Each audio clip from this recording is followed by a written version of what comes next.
સાબરકાંઠાનું હાથમતી જળાશય જે સંપૂર્ણ ભરાયું। હાથમતી જળાશય સંપૂર્ણ ભરાતા 90 ગામને રાહત। ગાંધીનગર, દહેગામ, પ્રાંતિજ, હિંમતનગર તાલુકા માટે રાહતના સમાચાર। 27 ગામડાને 2 વર્ષ સુધી સિંચાઈના પાણીનો લાભ મળશે। પ્રશાસને લોકોને હાથમતી નદી કિનારે ન જવા પણ અપીલ કરી છે। તો ગાંધીનગર, દહેગામ, પ્રાંતિજ, હિંમતનગર તાલુકાના લોકો માટે આ રાહતના સમાચાર। 27 ગામડાને 2 વર્ષ સુધી સિંચાઈના પાણીનો જે લાભ છે તે મળતો રહેશે। સાબરકાંઠાનું હાથમતી જળાશય જે સંપૂર્ણ ભરાયું। હાથમતી જળાશય સંપૂર્ણ ભરાતા 90 ગામને રાહત। ગાંધીનગર, દહેગામ, પ્રાંતિજ, હિંમતનગર તાલુકા માટે રાહતના સમાચાર। 27 ગામડાને 2 વર્ષ સુધી સિંચાઈના પાણીનો લાભ મળશે। પ્રશાસને લોકોને હાથમતી નદી કિનારે ન જવા પણ અપીલ કરી છે।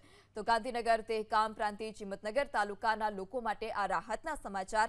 27 ગામડાને 2 વર્ષ સુધી સિંચાઈના પાણીનો જે લાભ છે તે મળતો રહેશે।